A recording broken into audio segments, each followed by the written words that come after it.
Olá! A Prefeitura de Campinas confirmou no último dia 12 a primeira morte provocada pelo vírus H1N1 na cidade. Aqui na Câmara, o tema tem sido amplamente debatido nas reuniões ordinárias, inclusive com a apresentação de uma moção no dia 30 de março, de autoria do vereador Gustavo Peta, apelando ao governador Geraldo Alckmin para que antecipe a campanha de vacinação contra o H1N1 aqui em Campinas, que está prevista para ocorrer a partir do dia 30 de abril. E é sobre o H1N1 em Campinas que o Questão de Ordem discute hoje com os vereadores Pedro Tourinho, do PT, e o autor da moção, Gustavo Peta, do PCdoB. Mas você sabe quantos casos confirmados de H1N1 há na cidade? Como a gripe surgiu e a diferença entre as vacinas disponíveis hoje? A nossa equipe foi atrás dessas respostas. Acompanhe agora com o repórter Michel Amorim. Durante uma coletiva de imprensa na Prefeitura, o secretário e o médico infectologista da Secretaria de Saúde falaram sobre o contágio antecipado pelo vírus H1N1, que vem crescendo no estado de São Paulo e em Campinas. O médico atualizou os casos da gripe na cidade. Todos os casos que são graves, que são passíveis de internação, esses são notificados e investigados laboratorialmente. E hoje o município tem 9 casos confirmados. 9 casos confirmados de síndrome respiratória aguda grave relacionada ao vírus H1N1, dentre os quais um óbito. Segundo a Prefeitura, a vítima da gripe é uma mulher de 51 anos e morava na região central de Campinas. Ela fazia parte do grupo de risco por causa da faixa de idade e por outros fatores como doenças. Ainda de acordo com a Prefeitura, a infecção aconteceu fora da cidade, durante uma viagem num cruzeiro na costa brasileira. Ao voltar do passeio, o quadro clínico da paciente agravou e ela morreu em fevereiro desse ano. Só foi possível descobrir a causa da morte porque os familiares também adoeceram e fizeram exames que comprovaram H1N1. Na Câmara Municipal, o vereador Gesiel contou na tribuna que também pegou a gripe H1N1. Eu estive internado com, em princípio, começo do H1N1. Essa crise, eu posso dizer assim, essa epidemia, esse vírus, essa doença triste que tem matado e tem afetado muito a população do nosso Brasil. O parlamentar falou sobre os sintomas. Eu sentia tanta dor no corpo, vereador Vermelho, mas tanta dor no corpo, ânsia de vômito, muita tosse. Eu me sentia ali como ninguém. Eu falei, eu acho que eu vou morrer, que a tamanha era a dor. Mas a gripe H1N1 não é uma coisa nova entre a gente. E quem contou esse histórico para nós foi a coordenadora da Vigilância à Saúde Epidemiológica da Prefeitura. Que é um vírus que ele surgiu no ano de 2009. Neste ano ele foi conhecido como gripe suína. Então ele foi um vírus que começa a surgir nos Estados Unidos, primeiro causando infecção nos porcos, aí depois ele adquire uma potência de se adaptar ao ser humano e passa então a ser transmitido de humano para humano. Naquela ocasião, em 2009, nós tivemos uma pandemia pelo vírus H1N1. O que é uma pandemia? Pegou vários países. Então tivemos casos em vários países, vários continentes, casos graves, casos leves e óbitos também, e pessoas que se curaram. A partir de 2009, o vírus H1N1, que é o vírus da gripe, passou a circular entre nós, normalmente, assim como outros vírus da gripe. Na coletiva de imprensa da Prefeitura, o secretário comentou uma forma efetiva de prevenir a doença. É o que nós podemos fazer de melhor hoje, orientar as pessoas para manterem as suas casas limpas, arejadas, lavar as mãos com água e sabonete, não precisa sair correndo atrás de álcool gel, não precisa congestionar as farmácias. A água e sabonete funciona tão bem quanto o álcool gel e está disponível em qualquer lugar que você vai. Agora, se você tem interesse na vacina que começa a ser aplicada no dia 30 de abril e não faz parte do grupo de risco, que são os agentes de saúde, idosos, crianças, imunossuprimidos e gestantes, A nossa equipe conversou com uma médica que tirou as dúvidas das diferenças entre as duas vacinas disponíveis hoje nas clínicas. A vacina da gripe trivalente é uma vacina muito antiga, que vem sendo utilizada há anos nas clínicas todas e na rede pública. A vacina tetravalente, ela é uma vacina mais nova, que foi introduzida no ano passado. A única diferença entre as duas é que a tetravalente tem um grupo B, influenza B, a mais que a tri. Se a prevenção não for eficaz e for necessário o tratamento com remédio Tamiflu, o secretário garante que o medicamento está disponível na rede. Dizer para vocês que nós estamos inundados de Tamiflu não é verdade. A gente tem que ter controle sobre isso e a gente tem remessas quase diárias de Tamiflu para atender a cidade. Eu acho que não há necessidade de pânico. Eu acho que, em relação ao H1N1, as medidas simples são as que são mais eficientes, as simples e baratas. Bem, a gente viu aí a coletiva fala do secretário de Saúde e agora a gente vai debater com os vereadores algumas coisas que foram apresentadas na matéria, inclusive lembrando que o vereador Pedro Tourinho ele é médico. Agora vamos falar um pouquinho da moção.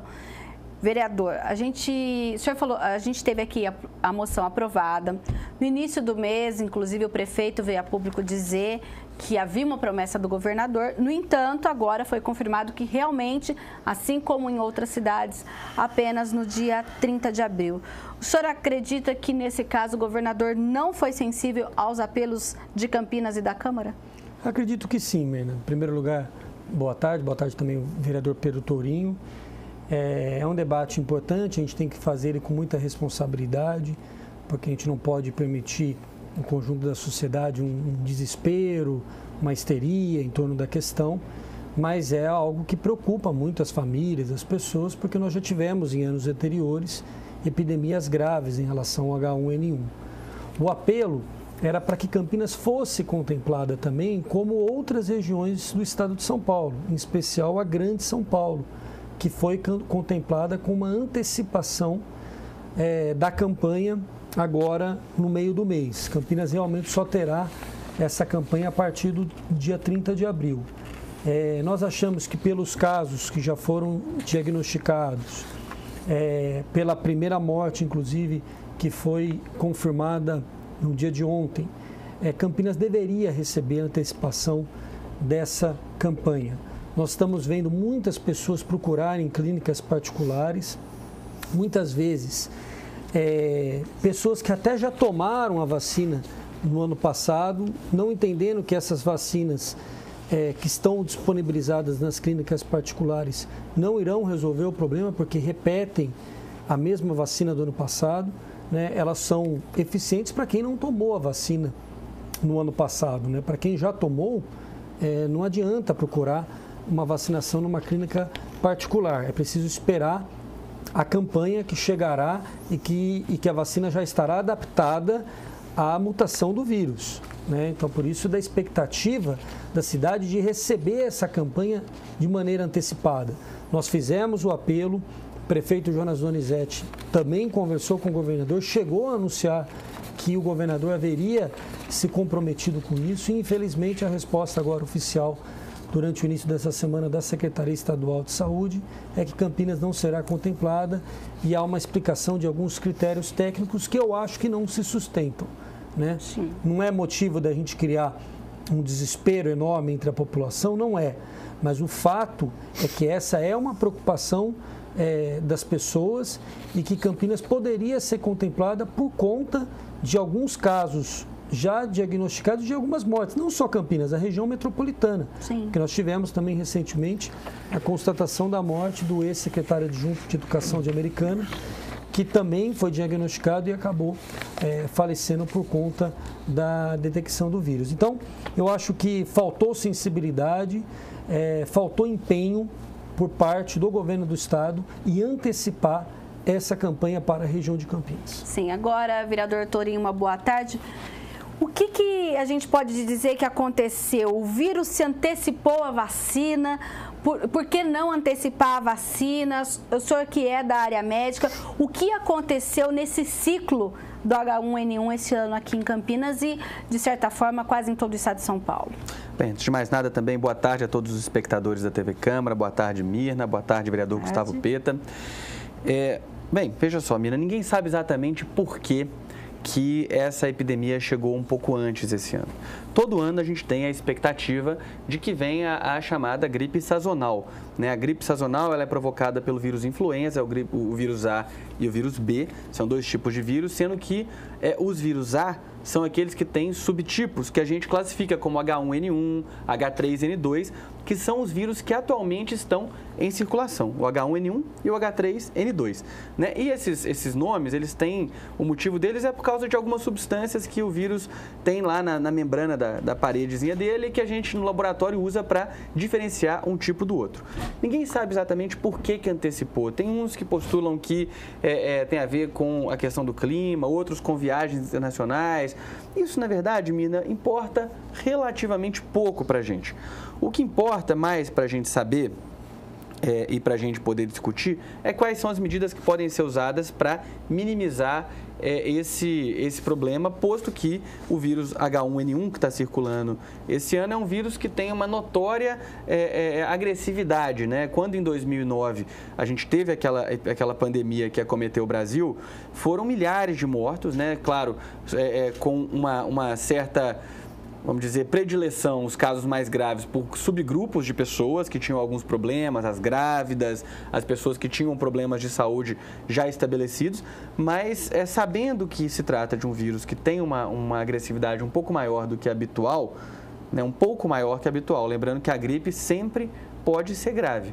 Em todos os anos a gripe pode ser grave, mas esse ano, esse tipo de vírus, o H1N1, ele é um pouco mais grave que os vírus habituais que a gente costuma ter. O que a gente pode fazer? O secretário Carmo de Souza, ele falou o ponto que, no nosso entender, é o mais importante, que é as pessoas manterem os seus ambientes arejados, porque o vírus ele tem uma importante transmissão através das gotículas, do contato próximo entre as pessoas e, principalmente, através da limpeza regular das mãos, porque o vírus ele permanece um tempo. Quando você, por exemplo, coça o nariz, mexe no lábio, né, molha com saliva, põe a mão na frente, tosse, o vírus permanece na sua mão.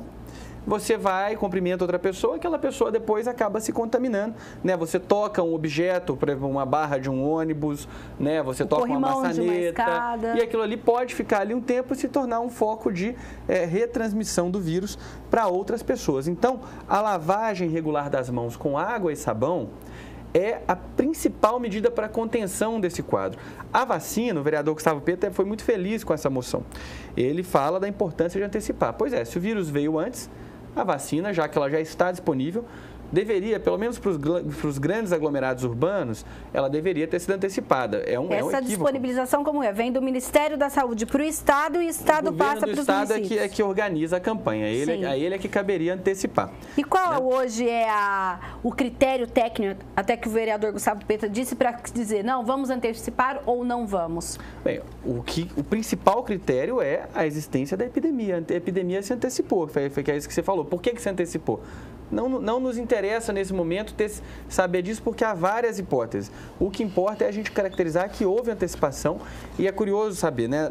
Esse ano, eu tenho aqui os dados, nós estamos agora, esses dados que eu tenho são até a 13ª semana epidemiológica, que é até o dia 2 de abril desse ano. Até o dia 2 de abril desse ano, nós tivemos um total de 5.900 casos no Brasil de síndrome respiratória aguda grave, que são aqueles casos de gripe que evoluem com uma pneumonia importante, com desconforto respiratório, né? Nem toda, é importante que quem está nos assistindo saiba, a maioria absoluta das infecções, até mesmo pelo H1N1, vão resultar apenas num quadro gripal normal, feito aquilo que a gente tem de vez em quando. Então não é todo mundo que tem o H1N1 que vai para uma UTI, que passa super mal. São casos e casos. De forma nenhuma. Nós temos 2 apresentações típicas do H1N1, a síndrome gripal e a síndrome da respiratória aguda grave. A gripal é aquela gripe que todo mundo tem, a comum. Tosse, mal-estar, eventualmente uma febre alta, o dor no corpo. Aquilo que o vereador Gesiel contou, ele teve, provavelmente, foi apenas um quadro gripal. Eu estou me recuperando hoje de 6 dias de quadro gripal. Possivelmente, pode ter sido o vírus H1N1. porque é o vírus que está circulando, né? Dos casos que a gente tem aí de gripes provocadas pelo vírus influenza, uma parte muito grande, mais da metade, é H1N1 hoje. Mas aí a rede pública ela faz o exame de todos que chegam com esse quadro ou não? Só quando é um caso grave? A rede pública não faz o exame, a maior parte dos quadros são tratados clinicamente. Existe um protocolo que estabelece critérios para o tratamento com o Tamiflu, inclusive. Você coloca, por exemplo, quando o paciente tem febre, dor na garganta, tosses, assim, vários critérios que cabe ao médico que vai atender o paciente saber. Aí ele tem a indicação de prescrever o Tamiflu mesmo não tendo a confirmação de ser H1N1. Por quê? Porque caso seja, o paciente já vai estar tratado e o tratamento com o Tamiflu diminui a possibilidade da evolução da síndrome respiratória aguda grave. Então, correr na farmácia e falar, eu quero um Tamiflu e guardar em casa para caso aconteça alguma coisa, não é o caminho. É um erro. Primeiro que o paciente vai gastar R$200 para algo que ele possivelmente nem vai precisar usar. Segundo que ele não vai saber a hora que ele vai precisar usar aquilo ali, nem o modo de usar aquele remédio. É fundamental que o paciente, na vigência de um quadro de tosse, febre alta, dor no corpo, dor na garganta, coriza, ele procura dor de cabeça, ele vá a um serviço de saúde para poder ser examinado pelo profissional. Pode ser o centro de saúde, preferencialmente, inclusive, deve ser o centro de saúde, pode ser um pronto atendimento. Caso seja constatado apenas uma síndrome gripal, sem os sinais de uma síndrome respiratória aguda grave, o paciente vai ser medicado e vai voltar para o seu domicílio, vai ganhar um atestado médico, ficar descansando em casa e vai poder se tratar dessa gripe, para além dos remédios que ele vai receber do médico, com as formas normais como a gente trata das nossas gripes, que é o quê? Hidratação, carinho da mãe, carinho do filho, carinho dos companheiros, para poder recuperar depois de alguns dias.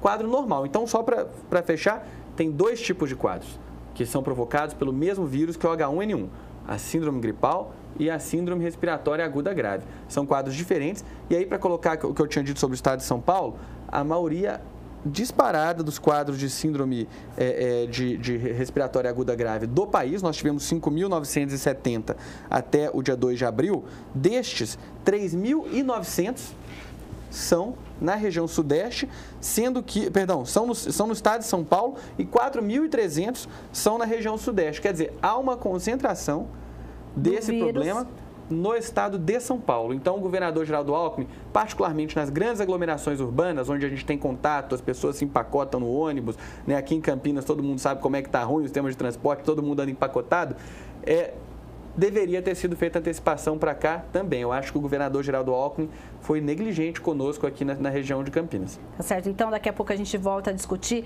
H1N1 em Campinas, porque agora nós vamos para um breve intervalo e voltamos já com questão de ordem. Não saia daí.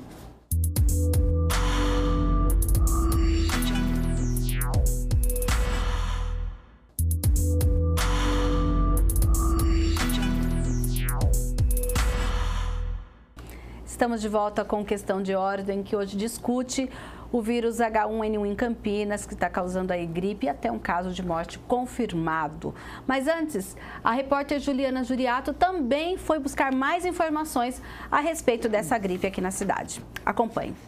O H1N1 voltou a circular na região de Campinas. Já são 9 casos confirmados e uma morte, o que deve deixar a população em estado de alerta quanto às precauções. Os especialistas ainda não sabem o porquê o vírus influenza A e seus subtipos H1N1 e H3N2 e o influenza B chegaram um pouco mais cedo este ano, já que é um vírus que gosta do tempo seco e frio e não do tempo úmido e calor. O que se sabe é que a gente precisa tomar as medidas de precaução o quanto antes. Quais são essas medidas que desde já devem ser reforçadas? Lavagem de mão. Então, a higienização das mãos é uma medida extremamente eficaz para a proteção, para a prevenção contra o vírus da influenza, seja ele H1N1 ou influenza H3N2 ou B. Isso pode ser feito com água e sabão ou, eventualmente, com antissépticos próprios para a higienização das mãos. Evitar tocar os olhos, o nariz e a boca com as mãos também é uma medida extremamente importante. Manter os ambientes sempre arejados. Pessoas que tenham sintomas respiratórios devem evitar frequentar locais com um aglomerado de pessoas para que outras pessoas não se exponham ao vírus, né? E, obviamente, a vacina. Sendo a vacina também uma medida preventiva, algumas clínicas registraram um aumento até 10 vezes maior na procura pela vacina contra o H1N1. Nós, em uma semana, as consultas só no Facebook passaram de 100 a 1.200. Na clínica, nós tivemos um atendimento que começava em torno de 30, 40, 50 pessoas por dia, virou no final de semana em 500 pessoas. Todos têm crianças, jovens, adultos, idosos, gestantes, todos muito preocupados. Ainda segundo Mauro, foram vacinadas 7.000 pessoas em 2 semanas, entre Campinas e Sorocaba, já que ele tem uma unidade da clínica por lá. Porém, ele acredita que de cada 10 pessoas que os procuram, ele conseguirá vacinar apenas 2 ou 3. E quem conseguiu, comemorou. Que a gente quer viver, né? Eu estou com 78 anos, então você já viu, né? Então, porque o pediatra pediu e também para um pouco mais de proteção, já que está com surto em Campinas. Em Campinas não, no estado de São Paulo.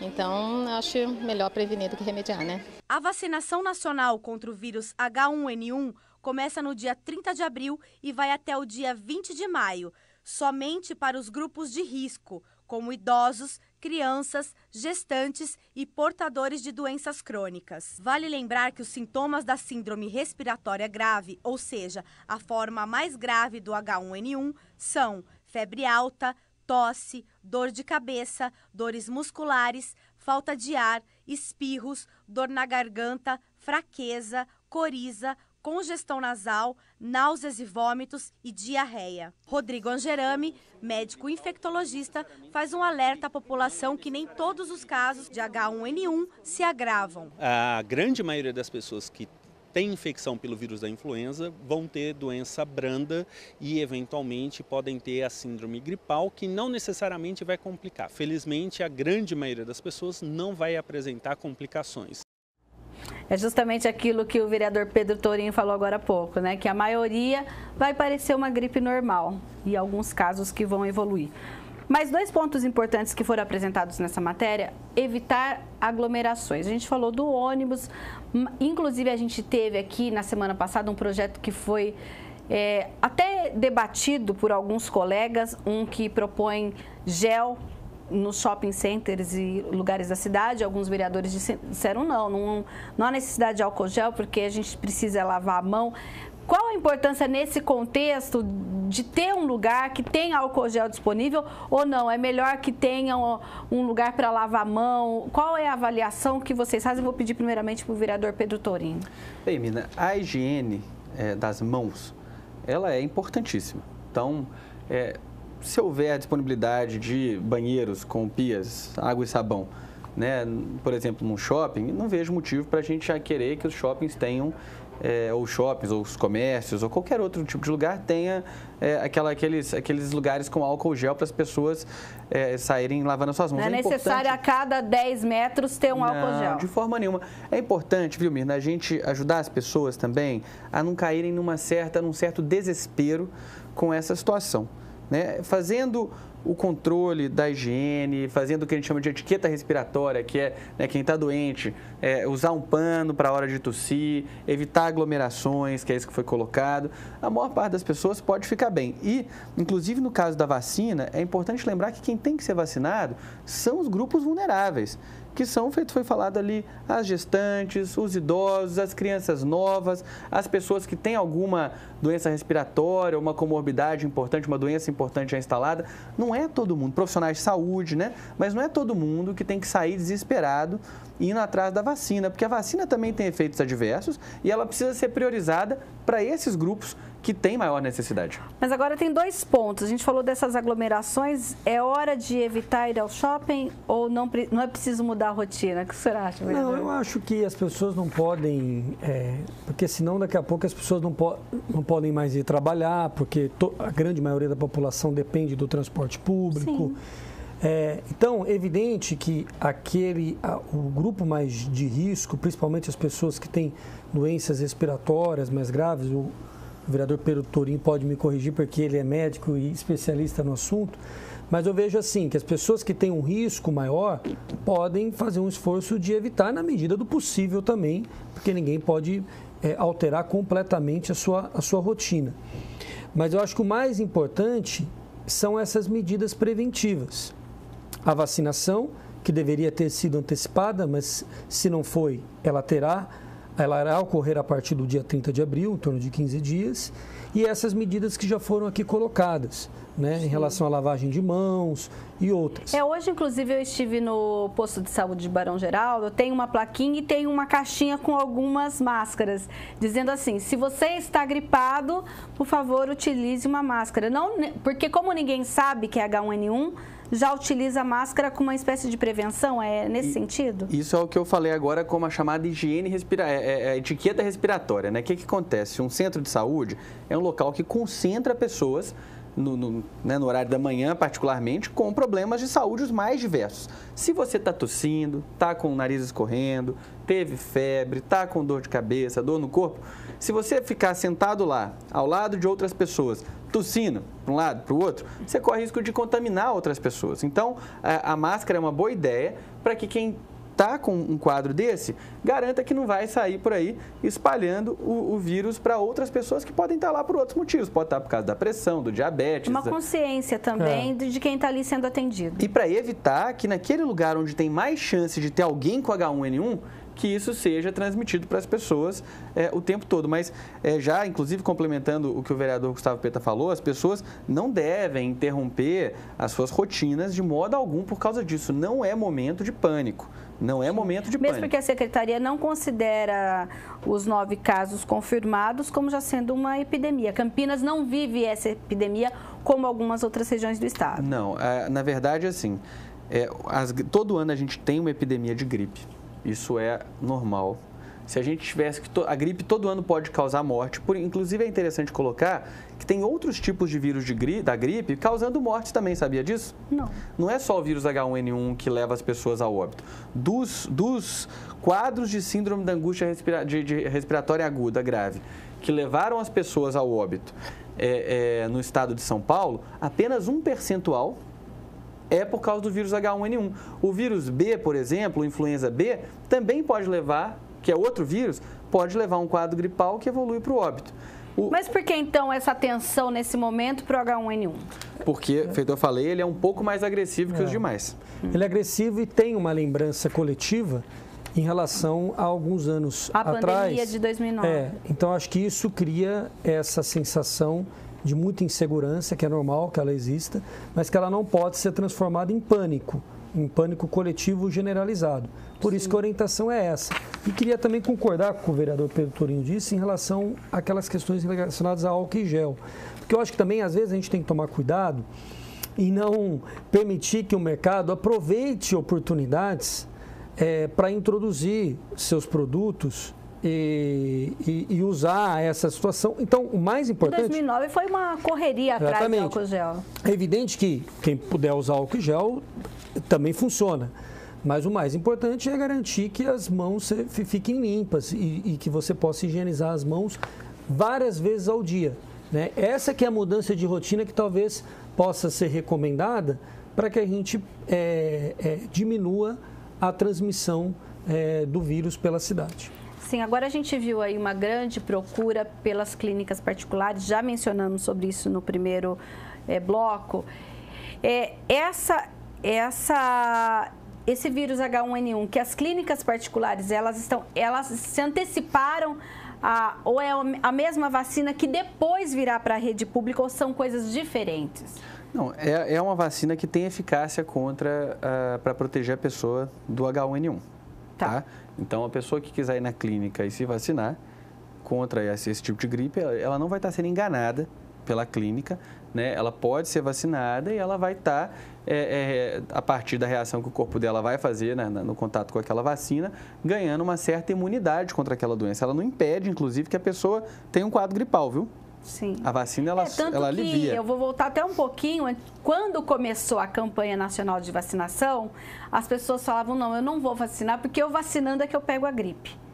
Existia esse mito lá atrás, isso já foi esperado. Já, felizmente. Isso aí já é uma outra situação de desinformação da população, porque às vezes a vacina ela pode provocar alguns efeitos adversos. Algumas pessoas podem ter febre, podem desenvolver alguns quadros reacionais à vacina, e aí as pessoas falam, eu vou vacinar e vou adoecer. Isso não é verdade. A vacina, para os grupos específicos que a gente citou aqui, ela é uma medida muito importante, de grande valia, que pode proteger a vida das pessoas, né?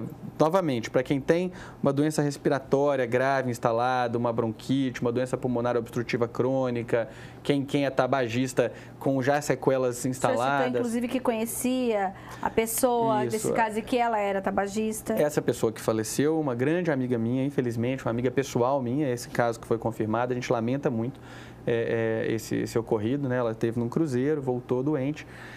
Enfim, a gente até pediu aqui na Câmara 1 minuto de silêncio pelo passamento dela aí, que se deu algumas semanas atrás. Mas, enfim, as pessoas que têm esse tipo de problema, elas podem sim se beneficiar da vacina, e essa é uma medida que vale a pena. Então, se a pessoa já tem uma gestante, por exemplo, que queira se vacinar, queira ir numa clínica privada se vacinar amanhã, ela está não só no direito dela, mas ela está se protegendo sim.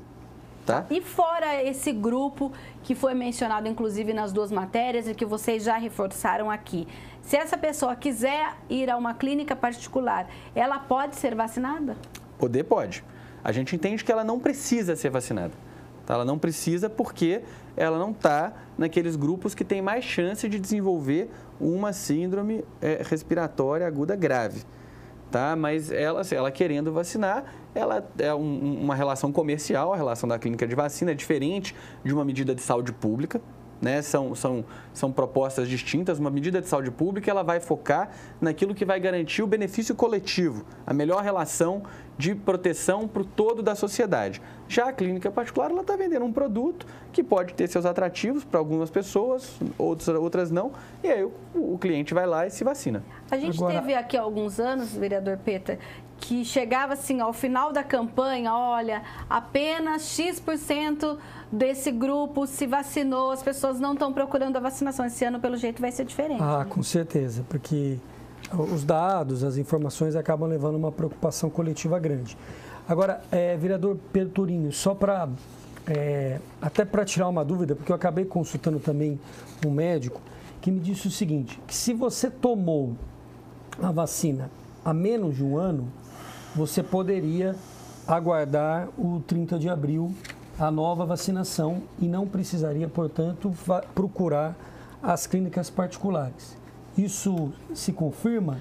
Como que funciona, vamos dizer assim, a validade dessa vacina que a pessoa tomou na campanha de 2015? As vacinas para gripe, elas são feitas com uma combinação, né, de antígenos que vão estimular o sistema imunológico. Nessa combinação, tem amostras de diversos vírus que circularam nos anos anteriores. Sim. Então, ela provoca uma imunização para diversos vírus. O problema que acontece... É como se o organismo acabasse tendo uma lembrança de todos que já passaram para ele não te atingir. Inclusive, acontece de, por exemplo, quem já teve um determinado tipo de gripe, quando tem contato com aquele vírus novamente, após algumas pequenas mutações, desenvolve um quadro mais brando do que desenvolveria no primeiro encontro. O corpo é assim, o sistema imunológico ele tem uma memória muito interessante. Às vezes, não por acaso, existem vacinas que você toma uma vez só para a vida toda. Sim. Né?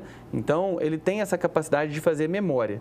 Então, assim, as pessoas que querem procurar a clínica privada para vacinar, que estão fora desse grupo, com certeza absoluta, se elas já estão vacinadas antes, elas podem esperar, entendeu? Elas não precisam se preocupar, porque elas, primeiro, não são um grupo de risco, né? Os grupos que estão mais seriamente afetados. Se elas quiserem passar sem a vacina, é relativamente seguro, né, para essas pessoas. Elas só têm que ficar atentas aos sinais de gripe, se precisarem procurar o médico, igual foi falado ali. Agora, as pessoas que estão nos grupos de maior vulnerabilidade, essas não. Essas daí, mesmo que elas tenham sido vacinadas no ano anterior, é uma boa medida, caso elas queiram procurar, elas serem vacinadas o quanto antes. Tá certo, então. Nós vamos para mais um intervalo e voltaremos já já com Questão de Ordem.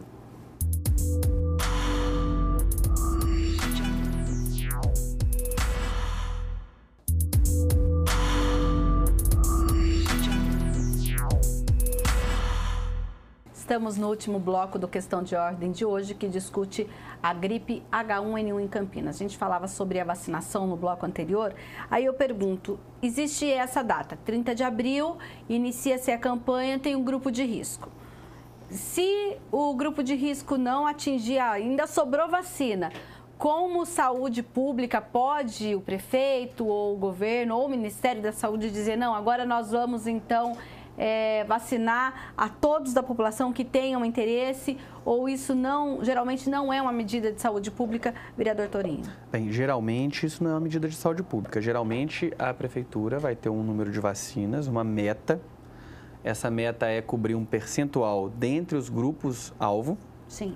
E aí espera-se que esses grupos-alvos, uma vez atingida essa meta, a gente tenha uma quantidade pequena de vacinas. Senão a gente vai estar, inclusive, num contexto de relativo desperdício de dinheiro. Correto. A gente vai estar comprando muito mais, ou a gente vai estar abandonando o grupo-alvo para vacinar a população geral, entendeu? O foco é nos grupos-alvo. É importante deixar isso claro. Agora, o senhor falou bastante dessa questão das doenças crônicas. Vamos citar algumas para as pessoas saberem exatamente o que é, porque às vezes a pessoa pensa, olha, eu tenho diabetes, é uma doença crônica. Eu estou nesse grupo? Sim. Eu tenho pressão alta, eu estou nesse grupo? Coisas assim. vamos falar um pouquinho mais didático. As principais doenças crônicas, nesse caso, são as doenças pulmonares, né? O enfisema pulmonar, asma, né? A bronquite, que na verdade tá nesse mesmo grupo, né? Que mais? A gente tem aí o diabetes, é uma doença que recomenda-se que as pessoas com diabetes sejam incluídas nesse grupo. Que mais que a gente pode dizer aí? Né? Aí tem, evidentemente, as pessoas que têm algum tipo de doença mais grave, né? Câncer. Quem tem problemas de coração? Pessoas com cardiopatas, pessoas com problemas de coração, insuficiência cardíaca, né, com doença coronariana. Essas são pessoas que estariam incluídas nesse grupo, sim. Sim. Tá? E as crianças até 5 anos? Crianças até 5 anos, gestantes, idosos, né? E a gestante independente do período de gestação? Olha, é uma pergunta específica, não tenho certeza absoluta disso, mas eu imagino que sim. Eu precisaria conferir se tem algum tipo de subgrupo, mas o chamado é para gestantes, então eu entendo que é qualquer idade. Sim. Agora, nesse momento em que a gente está com essa confirmação de 9 casos, uma morte, e aí tem outros casos sendo investigados, quais medidas o senhor acredita que hoje é preciso tomar, vereador, no sentido de gerir esse problema aqui na cidade, e o que a Câmara pode fazer? Olha, eu acho assim, com essa medida que nós consideramos equivocada e que realmente faltou sensibilidade ao governo do estado em relação à região de Campinas, as medidas a serem tomadas são essas que já foram aqui colocadas. É preciso que as pessoas não entrem em pânico por conta dos casos já confirmados, que as pessoas mantenham suas rotinas, mas que possam higienizar melhor as mãos, que possam criar esses mecanismos preventivos para a diminuição da transmissão do vírus. Acho que isso é uma recomendação a cada cidadão de Campinas. Aguardar o dia 30 de abril, quem depende do Sistema Único de Saúde, a grande maioria da população, né, alguns que estão procurando as clínicas particulares, mas 30 de abril nós teremos, a partir do dia 30, uma campanha na cidade voltada para esses grupos prioritários. Agora, é aquilo que a gente falou, nós, enquanto Câmara dos Vereadores, nós realmente apelamos ao governo do Estado, porque não se justifica antecipar para a Grande São Paulo e não antecipar a campanha para a região de Campinas. Mesmo tem muita gente daqui que trabalha lá e vice-versa, tem toda uma... Exatamente, porque mesmo a alegação de que aqui nós não estamos vivendo uma epidemia do ponto de vista estatístico, Sim. seria o mesmo argumento para a cidade de São Paulo. São Paulo, proporcionalmente, também não vive uma epidemia do ponto de vista estatístico. São Paulo e a Grande São Paulo foi escolhida por ser o maior centro urbano. Mas Campinas também é uma região metropolitana com grande concentração de pessoas. Mas aí o senhor acredita que é mais uma questão técnica ou mais uma questão política? Não, eu acho que a Grande São Paulo é evidente que é uma concentração de pessoas até superior à região de Campinas. Mas eu acho que poderia ter um empenho maior, um esforço maior de se organizar e antecipar a campanha diante do fato do vírus ter antecipado, né? A justificativa técnica está aí.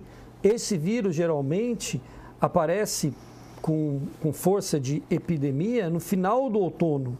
Ele se antecipou dessa vez por razões que ainda não foram identificadas. O governo do estado, que é o estado que concentra o maior número de casos, deveria ter corrido para também antecipar a sua campanha para o conjunto do estado, ou pelo menos para os grandes centros urbanos, as regiões metropolitanas. No caso, São Paulo, a região de Santos e a região de Campinas. Sim, agora a gente falou dessa antecipação que ainda está sendo investigado o que houve, mas em relação à região, existe já alguma explicação por que a região sudeste e por que necessariamente o estado de São Paulo? Não, Mirna, não tem uma explicação. O que a gente pode colocar é que o município de São Paulo, na verdade, Guarulhos, a região metropolitana de São Paulo, é um polo de grande circulação de pessoas, internacional. Então, a tendência, na verdade, é que a maior parte das doenças que podem, por exemplo, chegar por viajantes que vêm de outros países, vão começar por aqui, né? Porque além de ser o lugar onde aterrissam a maior parte das pessoas que chegam ao Brasil, é uma aglomeração urbana gigantesca, está entre as maiores do mundo, a região metropolitana de São Paulo. Então, isso por si só já justificaria, vamos dizer assim, esse início do quadro está mais concentrado aqui. Mas, não, na verdade, essa explicação não é suficiente. Nesse contexto de viagem, a gente teve um ano que, inclusive, no aeroporto de Viracopos tinha essa disponibilização, só que na coletiva, inclusive, não foi falado nada. A senhora acredita que esse ano é preciso que também lá no aeroporto de Viracopos, até por essa intensa entrada e saída de pessoas do país, tenha também um posto para se fazer a prevenção? Não, acho que não é bem por aí, assim. O aeroporto de Viracopos é um importante polo também de circulação de pessoas, nacional principalmente, né? Pouco fluxo internacional. Você estava me perguntando dessa questão do por que é em São Paulo.